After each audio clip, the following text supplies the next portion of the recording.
Hello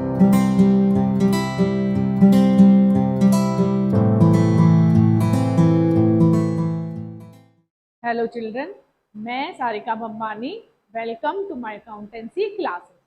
बच्चों, lecture की मेरी ये सीरीज बेसिक अकाउंटिंग टर्म्स पर बेस्ड है, जिसमें आज जो हम टर्म्स समझने जा रहे हैं उनमें सबसे पहले है सॉल्वेंट, इंसॉल्वेंट, बैड डेट्स। ये तीनों आपस में एक दूसरे से लिंक हैं, आपस में कनेक्टेड हैं। इसके अलावा हम voucher, live stock, turnover, investment, ये छोटी छोटी टर्म्स और समझेंगे और बेसिक अकाउंटिंग टर्म्स के चैप्टर को फिनिश करेंगे। तो चलिए जल्दी से शुरू करते हैं क्लास विद।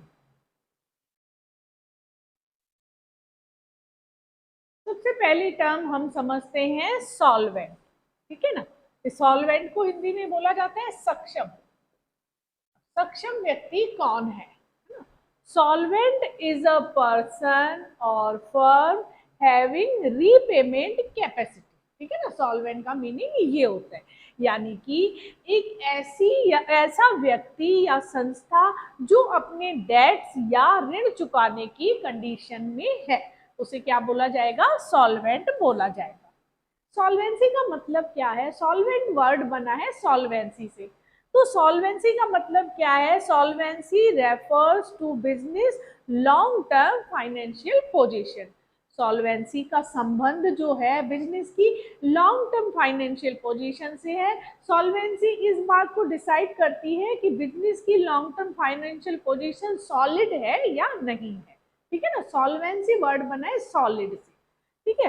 तो अच्छा, अब ये फाइनेंशियल सॉल्वेंट बिजनेस किसको बोला जाता है? सॉल्वेंट बिजनेस उस बिजनेस को बोला जाता है जो कि पॉजिटिव नेटवर्थ रखता है ना।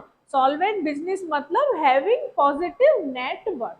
अब ये पॉजिटिव नेटवर्थ किसको बोलेंगे? पॉजिटिव नेटवर्थ वो है जिसमें उस बिजनेस की जो टोटल एसेट्स है वो उसकी टोटल लाइबिलिटी से ज्यादा है। ठीक है ना। ये कहलाएगा नेटवर्थ, पॉजिटिव नेटवर्थ, है ना। यानी कि उस बिजनेस की, उस व्यक्ति या उस संस्था के पास अपनी लाइबिलिटीज को पे करने के लिए सफिशिएंट एसेट्स हैं, तो वो क्या कहलाएगा? सॉल्वेंट कहलाएगा। ठीक है। इसे दूसरे शब्दों में कहा जाएगा सुदृढ़ व्यवसायिक स्थिति, यानी कि सॉलिड फाइनेंशियल पोजीशन। और सुदृढ़ व्यवसायिक स्थिति यानी सॉलिड फाइनेंशियल पोजीशन के जो बिजनेस हैं, जो पर्सन है, उन्हें बैंक भी लोन देना चाहेगा, उसे क्रेडिटर्स भी उधार माल देना चाहेंगे, उसमें इन्वेस्टर भी इन्वेस्ट करना चाहेंगे। तो सॉल्वेंसी किसी भी बिजनेस की ग्रोथ के लिए एक इम्पॉर्टेंट फैक्टर है, जरूरी एक चीज है। अच्छा, दूसरा वर्ड आता है इंसॉल्वेंट। इंसॉल्वेंट को हिंदी में बोलते हैं दिवालिया। ठीक है ना। अच्छा, इसको बैंकरप्ट भी बोला जाता है। ये सॉल्वेंट से जस्ट अपोजिट है। मतलब इंसॉल्वेंट इज अ पर्सन और firm which cannot repay its debt, है ना, जो कि अपनी डेट्स, देनदारियां या ऋण चुकाने की स्थिति में नहीं है। क्यों नहीं है? Because its liabilities are over than assets. यानी कि इसकी जो देनदारियां हैं, जो दायित्व है, वो किससे ज्यादा हो गए हैं? एसेट से ज्यादा हो गए। उस पर्सन या बिजनेस के पास अपनी दायित्वों को चुकाने के लिए सफिशिएंट एसेट या पर्याप्त संपत्तियां नहीं है। तो ऐसा पर्सन या जो फर्म है वो क्या हो जाता है? दिवालिया घोषित हो जाता है। उसे क्या बोला जाता है? इंसॉल्वेंट पर्सन और फर्म बोला जाता है। इसको बैंकक्रप्ट भी बोला जाता है ना, बैंकक्रप्ट। अच्छा, बैंकक्रप्ट यानी कि बैंक करप्ट, बेंच का बैंकक्रप्ट बना है बेंच से, है ना। बैंक वर्ड बना है बेंच से। तो पुराने जमाने में जो बेंच है वो व्यवसाय की निशानी मानी जाती थी।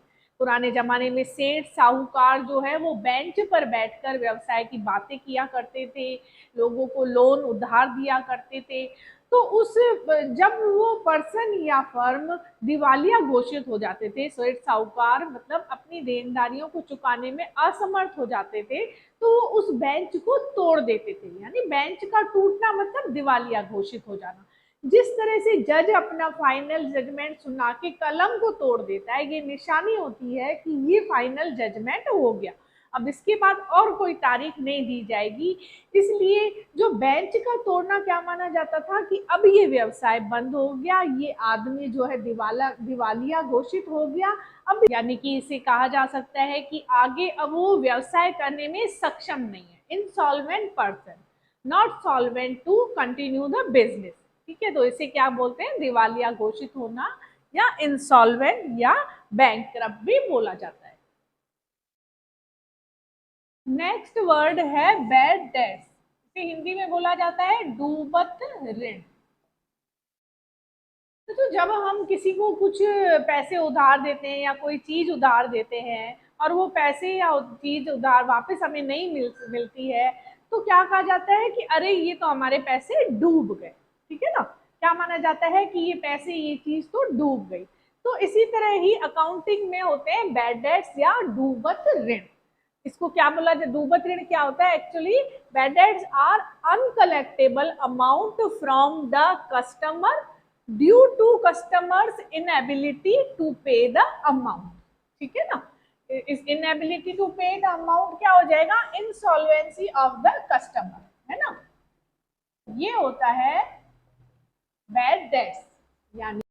यानी कि बिजनेस द्वारा किसी व्यक्ति को मान लीजिए उधार माल बेचा गया और उस उधार माल की जो ड्यू अमाउंट थी, जो कि उससे लेनी थी, वो रिसीव होने की पॉसिबिलिटी बिल्कुल खत्म हो गई हो, तो ऐसी अमाउंट क्या कहलाएगी, बैड डेट्स कहलाएगी।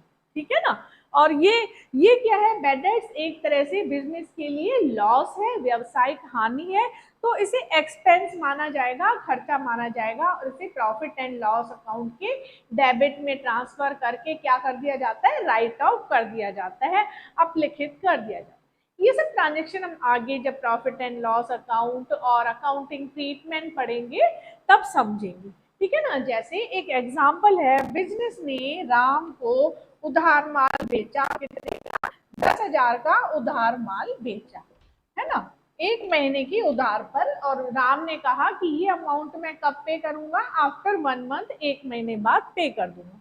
लेकिन 1 महीने बाद पता चला कि राम को क्या हो गया, इंसॉल्वेंट हो गया, दिवालिया घोषित हो गया, या और भी कोई कारण हो सकता है, और राम केवल कितना अमाउंट पे कर सकता है, 5,000 अमाउंट पे कर सकता है।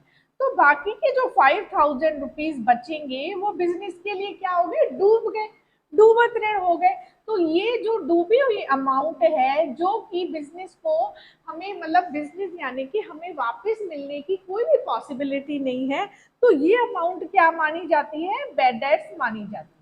ये बिजनेस के लिए क्या है, एक तरह का लॉस है, और इसे एक्सपेंस की तरह ट्रीट करके प्रॉफिट एंड लॉस अकाउंट के डेबिट में ले जाकर इसे क्या कर दिया जाता है, राइट ऑफ कर दिया जाता है।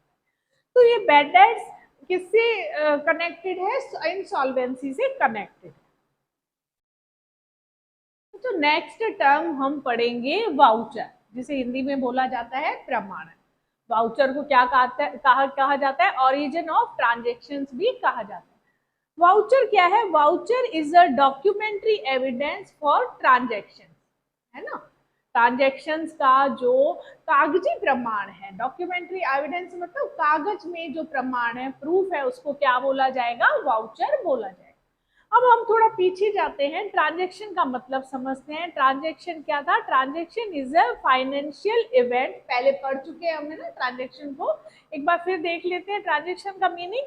ट्रांजेक्शन क्या है, financial event related to business to be recorded in the books, है ना, इसको हिंदी में क्या कहा जाता है, लेन देन, है ना। ट्रांजेक्शन क्या है, ऐसी वित्तीय घटना है जो कि किससे रिलेटेड है, बिजनेस से, व्यवसाय से रिलेटेड होनी चाहिए, जिसका लेखांकन किस में किया जाना है, लेखा पुस्तकों में जिसका लेखांकन किया जाना है, जिसको रिकॉर्ड किया जाना है, जैसे purchase of goods, sale of goods, या स्वामी द्वारा, व्यवसाय के ओनर द्वारा बिजनेस से कोई अमाउंट अपने पर्सनल यूज के लिए ली गई है, या कोई भी सामान पर्सनल यूज के लिए लिया गया है, तो ये सब क्या है, वित्तीय घटनाएं हैं, फाइनेंशियल इवेंट है और बिजनेस से रिलेटेड है, तो इनको किस में दर्ज किया जाना है, लेखा पुस्तकों में, बुक्स में इनकी एंट्री की जानी है।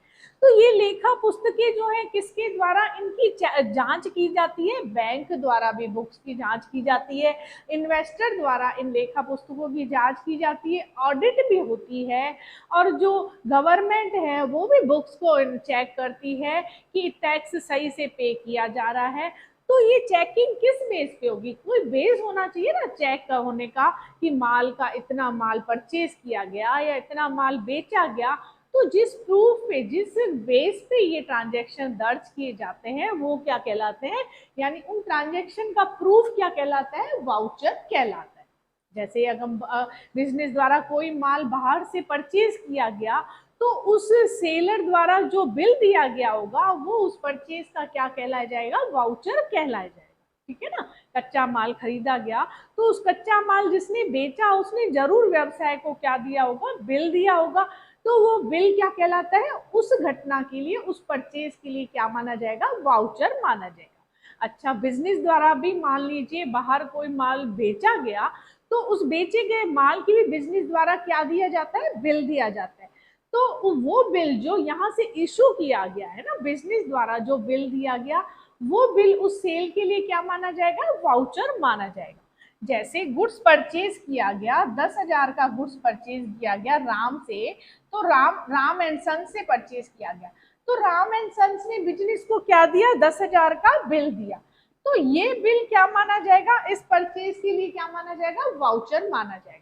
और हमने, बिजनेस ने 20,000 का माल किसको दिया? शाम को दिया है ना, सेल किया। और बिजनेस ने भी क्या किया? एक बिल इशू किया। वो बिल क्या माना जाएगा? इस सेल के लिए वाउचर माना जाएगा। यानी ये सब क्या है? डॉक्यूमेंट्री एविडेंस है। अच्छा, तो जब हम कोई, तो ये वाउचर कौन कौन से होते हैं? जब हम कैश माल खरीदते हैं, कैश पे माल खरीदा जाता है, तो क्या मिलता है? कैश मीमो मिलता है ना, इसको क्या बोला जाता है? Cash memo. अच्छा, जब माल उधार खरीदा जाता है तो क्या मिलता है? इनवॉइस मिलता है ना, बीजक, इसको हिंदी में बोलते हैं बीजक। इस इनवॉइस में उस सारे माल की डिटेल होती है और अमाउंट होती है, और उसमें डेट भी लिखी हुई होती है कि इसका पैसा कितने दिनों बाद दिया जाएगा, पेमेंट कब किया जाएगा।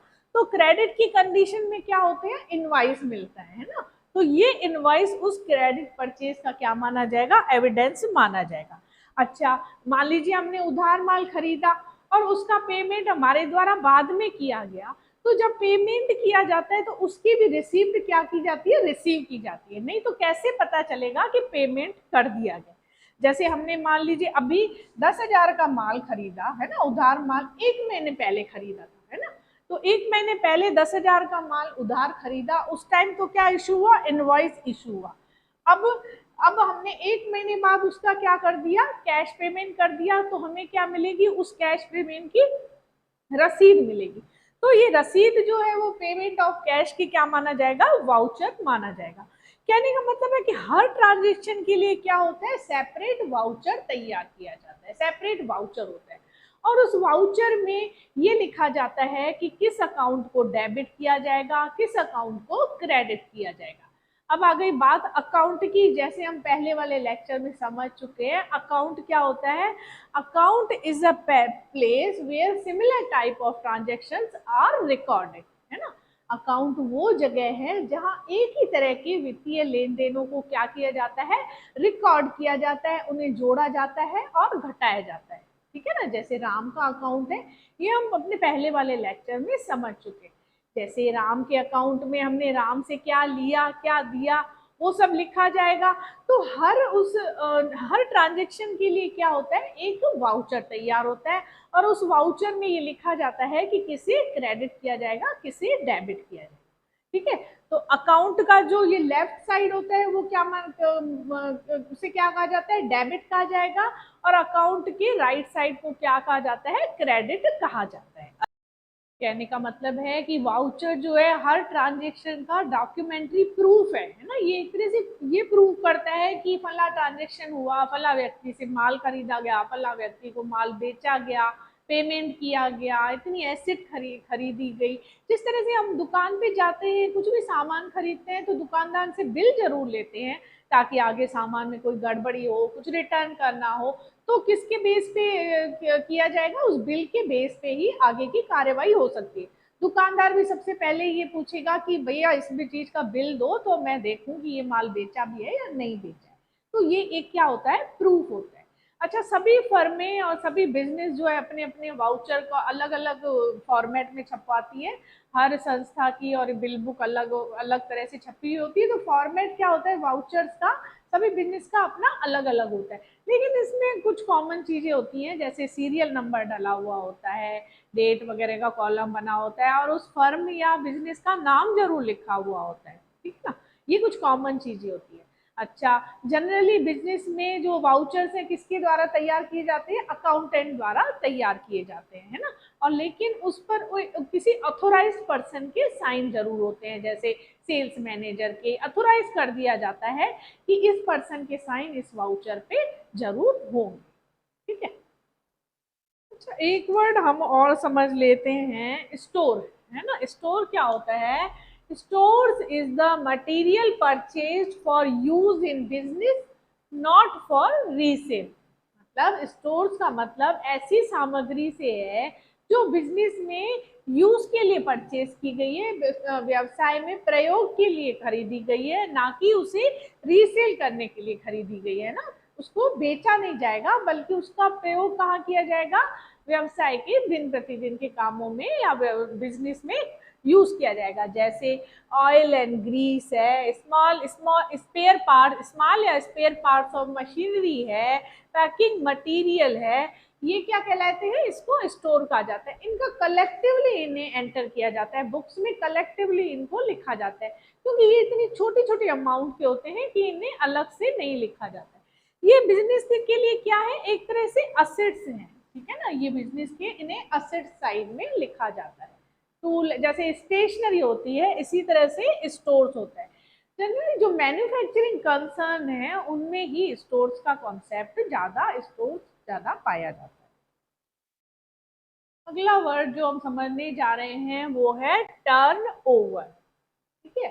टर्नओवर क्या है, turnover is total sales made by a business during a particular time period.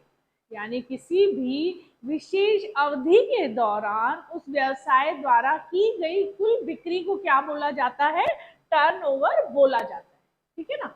यह अवधि, यह टाइम पीरियड क्या हो सकता है, वीकली, मंथली, क्वार्टरली या एनुअल हो सकता है। मतलब किसी भी बिजनेस की टर्नओवर की कैलकुलेशन हर वीक की जा सकती है, हर मंथ की जा सकती है, एंड क्वार्टरली आफ्टर 3 मंथ्स की जा सकती है, या एनुअल की जा सकती है, ठीक है ना। अच्छा, टर्नओवर को कई बार टोटल रेवेन्यू या इनकम भी बोला जाता है। अच्छा, टर्नओवर की कैलकुलेशन क्यों की जाती है, टर्नओवर की कैलकुलेशन ये जानने की जाती है कि बिजनेस की सेल की कंडीशन क्या है, कितनी जल्दी व्यवसाय के माल की बिक्री हो रही है, कहीं ये सेल पहले से कम तो नहीं है या ज्यादा है, क्या है सेल की कंडीशन क्या है। अगर वीकली अगर एनालाइज किया जा रहा है तो पिछले वीक की तुलना में इस वीक में कितनी सेल्स हुई है, मंथली किया जा रहा है तो पिछले महीने की तुलना में इस महीने सेल्स कितनी हो रही है, इस महीने का टर्नओवर क्या है, इसके लिए क्या किया जाता है, टर्नओवर की कैलकुलेशन की जाती है। अच्छा, टर्नओवर की कैलकुलेशन करके ये एनालाइज किया जाता है कि पहले से कहीं सेल्स कम तो नहीं हुई है, अगर कम हुई है तो उसके क्या रीजन है, क्यों कम हुई है, और उस सेल्स को बढ़ाने के लिए और क्या एफर्ट्स किए जा सकते हैं। क्यों, क्योंकि बिजनेस की जो ग्रोथ है, बिजनेस का जो प्रॉफिट है वो किस पे डिपेंड करता है, टर्नओवर पे डिपेंड करता है। नेक्स्ट टर्म है लाइव स्टॉक, इसे हिंदी में बोला जाता है पशुधन, है ना। पशुधन क्या है, pet animals used in the business, है ना, लाइक जैसे हॉर्सेस, डॉग एक्सेट्रा एक्सेट्रा। मतलब व्यवसाय में उपयोग के लिए अगर पालतू जानवरों का उपयोग किया जाता है तो ये पालतू जानवर का क्या कहलाते हैं, लाइव स्टॉक या पशुधन कहलाते हैं। इनकी वैल्यू को कहाँ दिखाया जाता है, बिजनेस में एसेट साइड दिखाया जाता है। ये बिजनेस के लिए क्या है, असेट्स है, ठीक है। अच्छा, ये जो लाइव स्टॉक है ये एनिमल हस्बेंड्री से बिल्कुल ही अलग है। किस तरह से, animal husbandry is the field of agriculture, animal husbandry का यूज ज्यादातर कहाँ किया जाता है, कृषि के क्षेत्र में किया जाता है, और इसमें breeding and taking care of animals की जाती है। एनिमल हस्बेंड्री में जो जानवरों का प्रजनन और उनकी देखभाल की जाती है, ठीक है ना।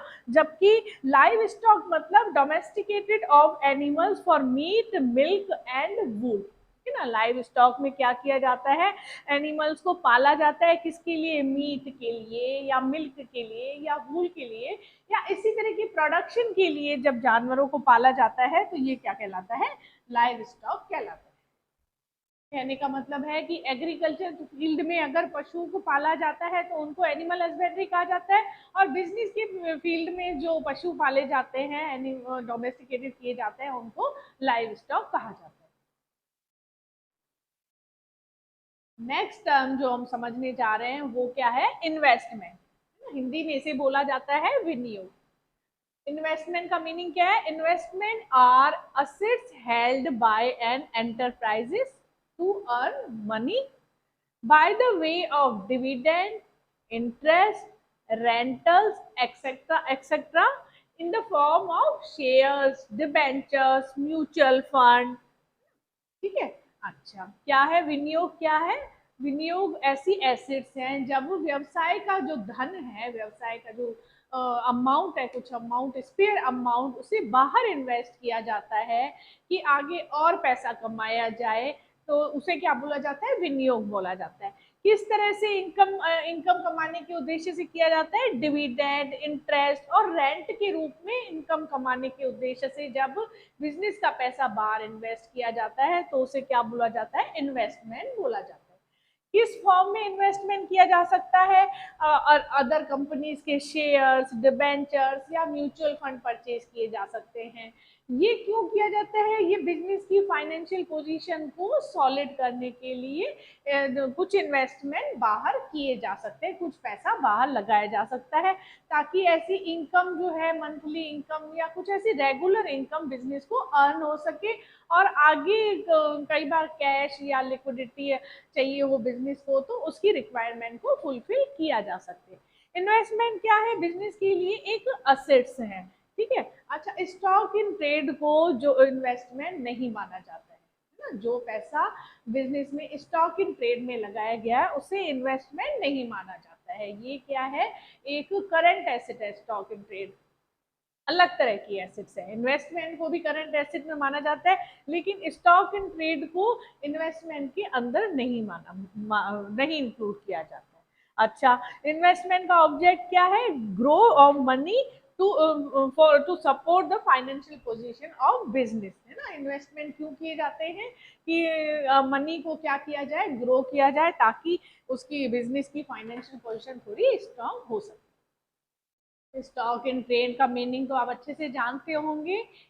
जब कोई माल बिजनेस में रीसेल के लिए खरीदा जाता है और अकाउंटिंग ईयर के एंड में ऐसा माल बिना बिका हुआ रह जाता है तो वो क्या कहलाता है, स्टॉक इन ट्रेड कहलाता है। तो इस स्टॉक इन ट्रेड को, जो अमाउंट स्टॉक इन ट्रेड में लगी हुई है, उसको इन्वेस्टमेंट में काउंट नहीं किया जाता, उसे अलग से एक हेड में दिखाया जाता है। स्टॉक इन ट्रेड को अलग से दिखाया जाता है और इन्वेस्टमेंट को अलग हेड में दिखाया जाता है। अच्छा, एक वर्ड हम यहाँ पे और समझ लेते हैं, एंट्री, है ना। ये बहुत ही इंपॉर्टेंट वर्ड है। इसी एंट्री के बेस पे ही सारी अकाउंटिंग टिकी हुई है, ठीक है ना। एंट्री माना हिंदी में इसको बोलते हैं प्रविष्टि, है ना। एंट्री वर्ड बना है टू एंटर, है ना। जैसे कि इसके मीनिंग से ही पता चल रहा है हमें, इसके वर्ड मीनिंग से ही पता चल रहा है। एंटर माने एंट्री करना। एंट्री क्या है, formal recording of transactions in the books of business, है ना। व्यवसाय की पुस्तकों में लेन देन को या व्यावसायिक घटना को फॉर्मल रिकॉर्ड करना, एकदम से तुरंत से रिकॉर्ड करना क्या कहलाता है, एंट्री करना कहलाता है। कहाँ रिकॉर्ड करना, where the debit and credit are recorded, जहाँ पे डेबिट और क्रेडिट रिकॉर्ड किए जाते हैं। तो ये कहाँ रिकॉर्ड किए जाते हैं, जर्नल में रिकॉर्ड किए जाते हैं, है ना। ये एक तरह से डायरी होती है, जैसे कोई भी, जब जैसे हम एक डायरी बनाते हैं उसमें डे टू डे रिकॉर्डिंग करते हैं तो उसको क्या बोला जाता है, एंट्री बोला जाता है। ट्रांजेक्शन होते ही उसे एंटर कर देना, रिकॉर्ड कर देना क्या कहलाता है, एंट्री कहलाता है। तो बच्चों आज हमने बेसिक अकाउंटिंग टर्म्स में जो हमारी बची हुई टर्म्स थी, जैसे solvent, insolvent, bad debts, entry, live stock, investment, etcetera etcetera, इस तरह की कई तरह की टर्म्स को समझ लिया है। तो आज हम इस चैप्टर को फिनिश करते हैं। आगे आने वाले लेक्चर में मैं आपको अकाउंटिंग प्रिंसिपल वाला चैप्टर बताऊंगी, लेखांकन के सिद्धांत। बच्चों मैं स्टेप बाय स्टेप इस तरह से चल रही हूँ ताकि आपको अच्छे से समझ में आ जाए। अगर ये चीज़ें बेसिक अकाउंटिंग टर्म्स में समझी जा रही हैं तो इन्हें इतने ज़्यादा डिटेल में मैंने समझा रही हूँ। आगे जैसे जैसे ये चैप्टर आते जाएंगे तो इन चीज़ों को हम और डिटेल में पढ़ते जाएंगे। अच्छा, मेरा ये सजेशन ये है कि आप जो इसके बेसिक अगर जो भी चैप्टर हम करते जा रहे हैं उसके पीछे जितने भी सॉल्व्ड अनसॉल्व्ड क्वेश्चन है, स्मॉल क्वेश्चन है या जो लार्ज क्वेश्चन है, शॉर्ट आंसर क्वेश्चन है, इन सभी को सॉल्व करिए, इन सभी को अपने इनको खुद से करने की कोशिश कीजिए। तो आपकी ये जो अकाउंट्स की नींव इतनी मजबूत हो जाएगी, सारे कॉन्सेप्ट्स आपको क्लियर हो जाएंगे। इसके बाद हम आगे जब ये चैप्टर स्टेप बाय स्टेप पढ़ेंगे तो आपको सब कुछ क्लियर होता जाएगा। ठीक है। अच्छा, आप मैंने अपनी तरफ से ये सारे टर्म समझाने की कोशिश करी है। अगर आपको इसके अलावा और कोई बेसिक अकाउंटिंग टर्म में कोई टर्म समझनी है तो आप कमेंट बॉक्स में जाके मुझसे पूछ सकते हैं। तो ठीक है, आगे आने वाले लेक्चर में हम अकाउंटिंग प्रिंसिपल वाला चैप्टर पढ़ेंगे। तो जब तक आप जरूर देखते रहिए क्लास विद मी, और मेरे चैनल को लाइक, शेयर, कमेंट और सब्सक्राइब करना ना भूलें। Okay, good luck and goodbye till next.